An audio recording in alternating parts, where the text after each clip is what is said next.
Akasan here, what is up? Hey guys! Pizza Coma JJ here.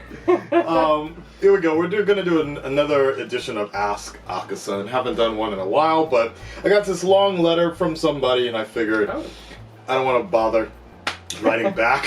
Let's just ask. It's a common question I get, so we're just gonna make it personal here. Mellow _. We'll just say Mellow. What was it? I want to hear. No, because then somebody might message him, be like, "Hey man, why you messaging?" Like depending on the question. Yeah. Mellow. So it's Mellow. Yeah. What up, bro? First off, I have been a fan for the longest and been subscribed for the longest. Oh. You are a cool dude, man, and don't ever change. Nice. Even my bank account, huh? I have one question. Before I ask, I want to state I love Japan and the culture. I love many things. I live currently in Miami, but like you, I want to make the leap of faith and jump and move to Japan. I am a bartender here. Oh damn. I'm going to change that. I'm a bartender here in Miami. But my question is, how is the living situations? Also, more questions. If I wanted to bartend over there, would I need to learn a lot of Japanese language?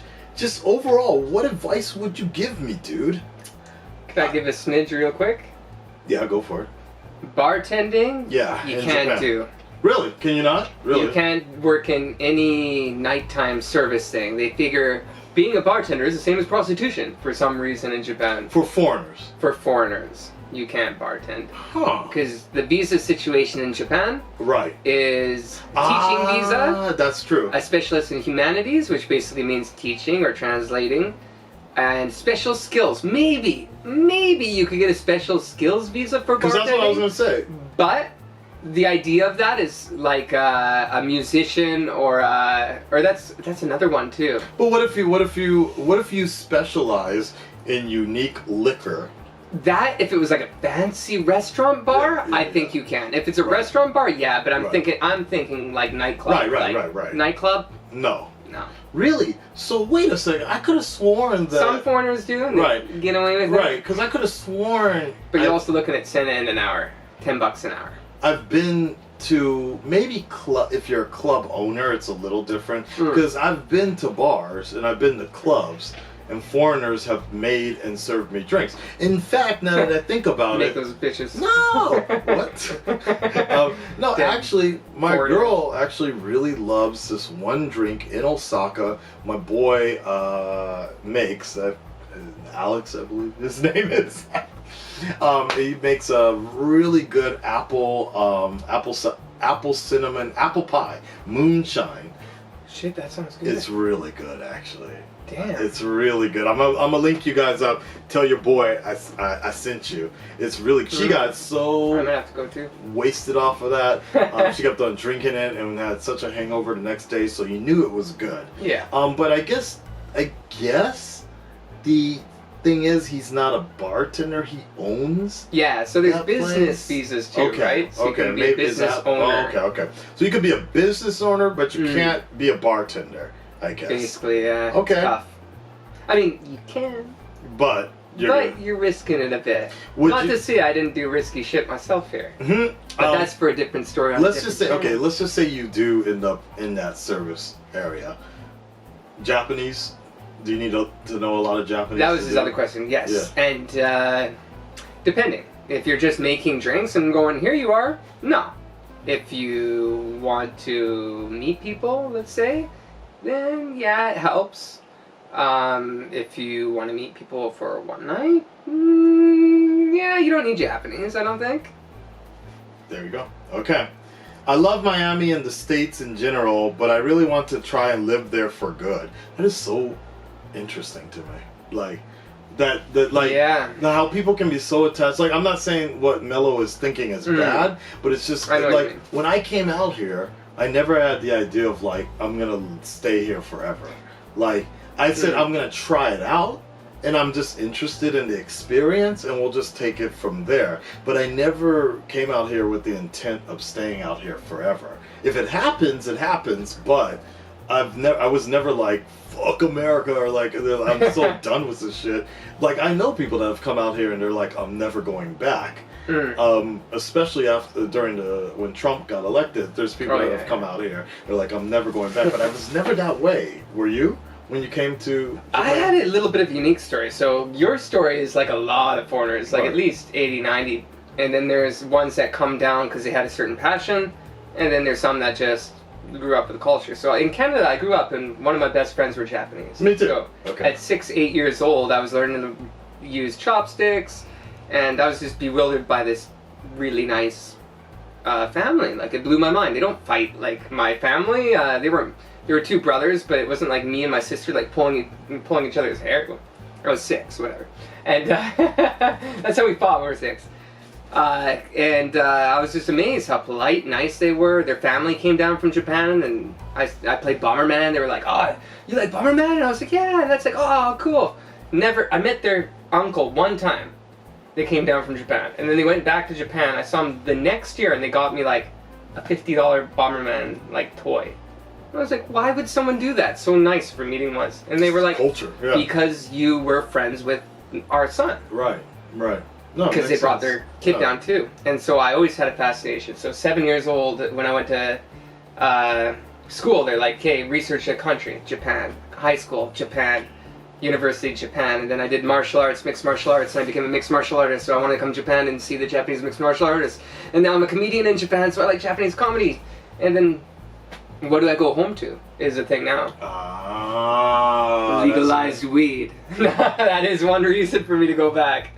And then now it's kind of like, shit. So you just have so many good things going out here now that it's hard to imagine going back to, like, starting over, basically. It's like teaching English too, right? An average teaching English job, you're getting translate to dollars, $20 to $30 an hour. Yeah. That's not minimum wage back in US and Canada, is it? Right, but in English teaching is not a minimum wage job to begin with. No. Japan is probably about the same, but I mean, for foreigners, that's our minimum wage in Japan is $20 to $30. No, well, I would disagree in the fact that, because if you, like, teaching English, I mean, it seems easy, but it is a particular skill for it, and not everybody, because I've met foreigners where they can't do it. Like, I've known foreigners that can't teach English. Really? Yeah, there's a good amount of foreigners out there native that can't. English speakers? Yeah, some of them, yeah. And they can't even, because they can't handle, either they can't handle the kids, or they just can't handle. Oh, well, that's not, you can't teach English, that's... Yeah, you can't teach English to kids. You're incompetent. Yeah. No, but the point is that there are jobs like working in restaurants that pay much less, and that would be more minimum wage. Yeah, that's where a lot of $10 an hour. Right, that's where those foreigners go. $8 an hour. All right, let's see. Last question. He says, "Are the people nice? The driving situation? I would really appreciate if you could help me. Are the people nice? Yes, the people are. Most of the people are nice. I mean, Tokyo. On face value. But there's, they're nice because they're supposed to be nice, and the longer you stay out culture, here, I think. Well, what I'm saying is the longer you stay out here, the more you'll start to realize like what's face value and what's like true niceness, type of thing.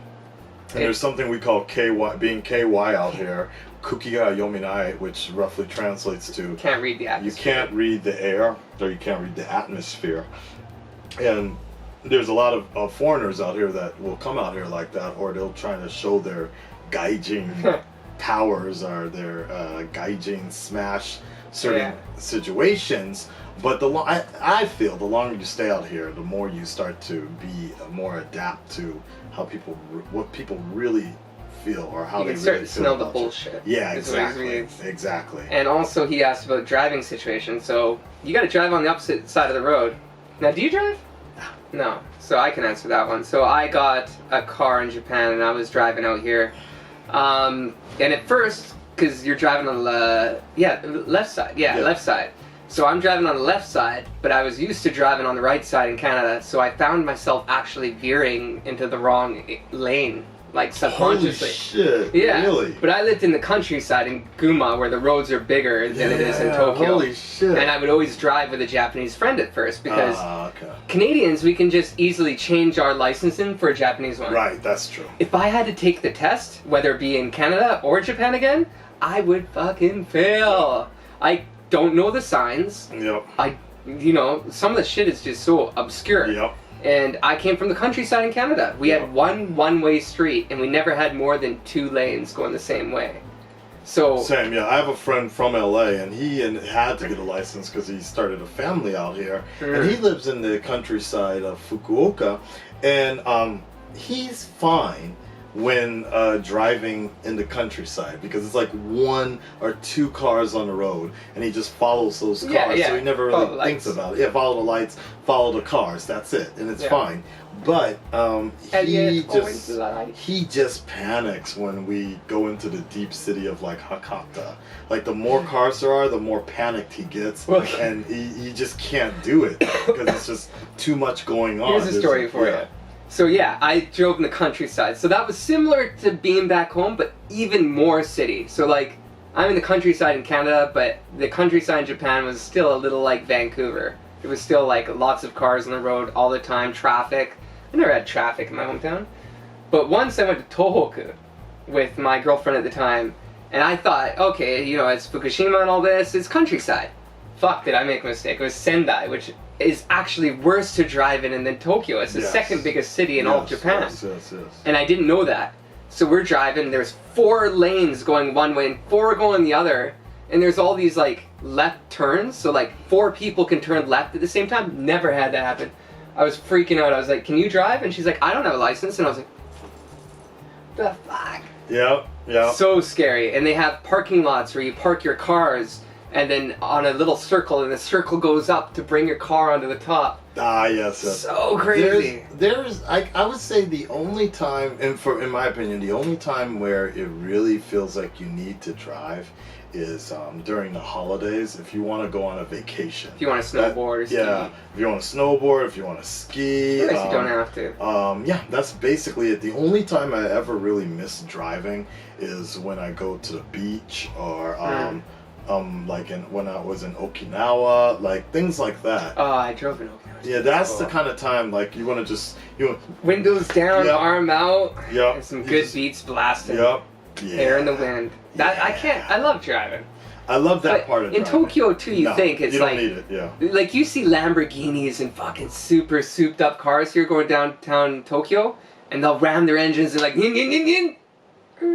and they're going 20 miles an hour. It's like, why do you have a fucking Lamborghini in downtown Tokyo if you're gonna go 20 miles an hour? To show your balls, but still. Small penis. Yes. All right. Very small penis. Yeah. No, actually, no. I do have one of my students is actually a very rich. I don't know about his penis size. But no, he's very, very rich. He's like, no. There's some that are kind of big. He's a Porsche collector. No, he's a Ferrari collector.